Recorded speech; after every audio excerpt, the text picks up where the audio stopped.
We've spent all week long talking about Jeff Wittig and David Dobrik, so now it's time for a break to catch up on Trisha Paytas and Ethan Klein. Today, we're talking about people missing frenemies and wanting it to return despite everything that happened, and Trisha Paytas being mentioned in a lawsuit by Ethan. It's a mess, so let's get into it. In a few months, we'll be approaching the year anniversary of Frenemies coming to an end. I think for so long after it ended, some fans were still holding on to hope that Ethan and Trisha would put their differences aside and bring back the podcast. After all, it was called Frenemies, and that's exactly what they were. Sometimes Trisha and Ethan got along great, and other times they hated each other and were a complete mess. Unfortunately, that back and forth crossed over into real life, and things went way too far. I'm just supposed to sit here like Gandhi. Yeah, you're Gandhi, Ethan. There seems to be two sides of the internet right now. The side that thinks Trisha is toxic and she's the reason frenemies fell apart, and the side that thinks Ethan was always pushing her past her limits and trying to get a rise out of her for views. Nearly a year later, there's still frenemies compilations going around on TikTok with some of the best and funniest moments from the show. Best frenemies moments. You wanted to get into that cash grab. Yeah, but I didn't make and I never would. Who the pay me to be on? A lot of people. Do you watch? You know you do that. Wait, what? When you end a sentence, you go, I literally have no idea what you're talking about. You go, a lot of people, I definitely did. You did that right then. No, definitely not. The comments are also filled with people still giving their opinions on why it ended and saying how they would do anything to have it back. What a roller coaster that series was. Some things just aren't meant to last. I miss this podcast, not gonna lie. I'm so sure she regrets ending their relationship. Not only because she made so much money, but she was at the peak of her popularity. Nothing will ever compare to this podcast. Some people are even starting to say that Ethan should have given in and let Trisha have the 5%. He takes that 5%. To keep the show going. Ethan should have gave her the 5%. The two bring out the worst in each other, and it's so entertaining to watch.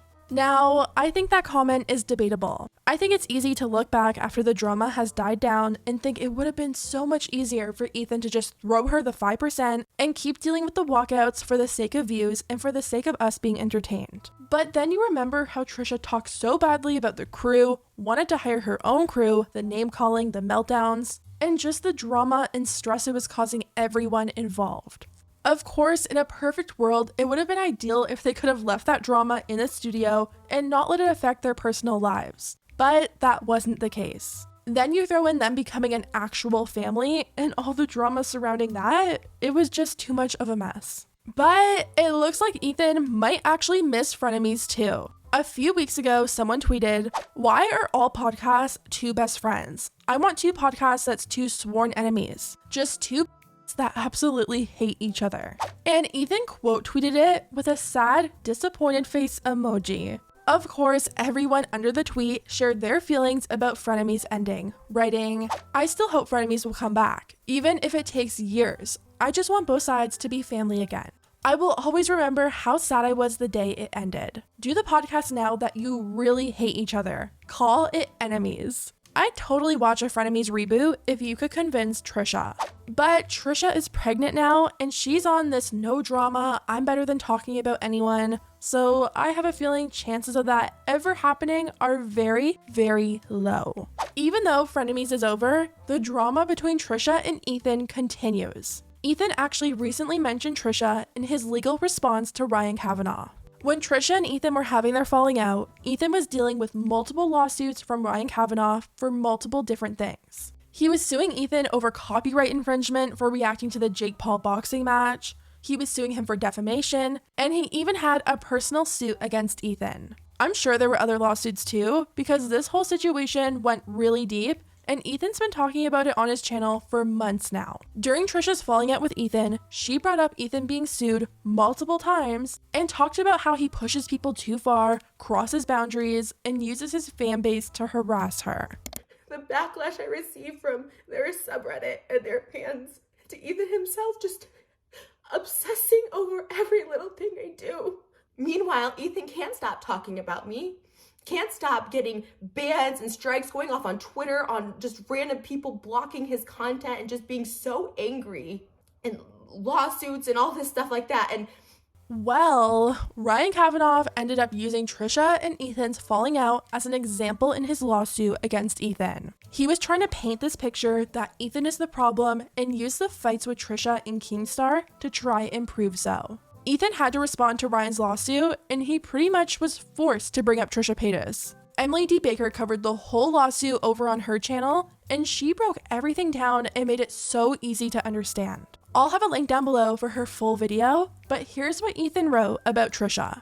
In paragraph 53 of the complaint, Kavanaugh refers to my public dispute with Trisha Paytas. While I do not believe my dispute with Paytas is relevant to the present action, I would like to clarify the record, should the court believe it is relevant. Paytas is an extremely controversial figure on the internet and has received a tremendous amount of criticism on the internet for her insensitive behavior and statements. For a period of time, Paytas was my co-host for a podcast series called Frenemies. During some Frenemies episodes, Paytas would lash out at me, my wife, and the crew of the podcast. When our friendship fell apart, Paytas made countless videos and social media posts that continued with these attacks. When I sought to clarify the record, Paytas released even more videos and social media posts claiming she was the victim of online harassment. Given Paytas' attacks, I became critical of her and discussed 1. Her demonstrably false allegations against her now deceased high school teacher. 2. Her statement that she bribed a rabbi to convert her to Judaism. 3. Claiming to be a Wiccan a few weeks after claiming to have converted to Judaism. 4. How she minimized the LGBTQ community despite claiming to be non-binary. 5. How she minimized those with mental illness despite self-diagnosing herself with a mental illness. 6. How she claimed I was not a real and degraded me for suffering from Tourette syndrome. And 7. How she various minority groups, a true and correct copy of the June 9th, 2021 podcast episode entitled Regarding Trisha Quitting Frenemies is on the hard drive and is incorporated as Exhibit 136. Now, a lot of people who are Trisha fans are mad at Ethan for bringing up Trisha again and mentioning her in this lawsuit, but he really had no choice.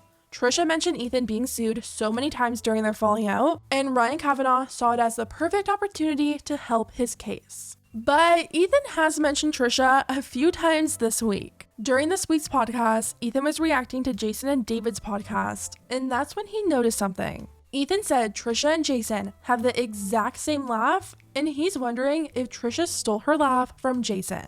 So maybe I'm wrong. No, it is going to be okay. Can I say something really weird? I noticed watching this that Trisha and Jason laugh the same exact way. Trisha, and I've never seen anyone point this out, but Trisha has this laugh where she goes, just like that. And I think Trisha, no, not that one. And she laughs exactly like Jason. I think she stole Jason's laugh.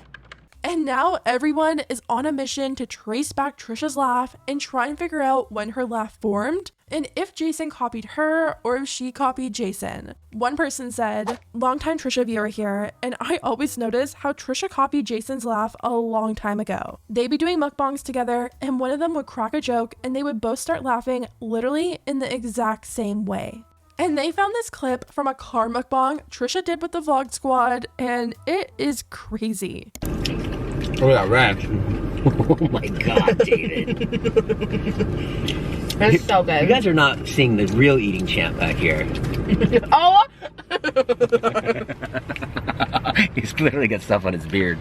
Other people have found evidence that Trisha kind of laughed the same way long before Jason, so who really knows? I think it's normal to pick up mannerisms from people you spend a lot of time with, so it kind of makes sense. Hopefully Trisha will drop Jason's laugh soon and exchange it for Moses' laugh. Ethan also mentioned Trisha last week when he was reacting to a clip of Jeffree Star talking to the paparazzi about Shane. Jeffree was asked if him and Shane are good still, and Jeffree kind of acted weird and answered super quick. Did you guys have a falling out before? No, we never did. Yeah. You never did? I think people assume that because there was so much chaos a few years ago, but we're perfect. Ethan said that's apparently not what he heard from Trisha.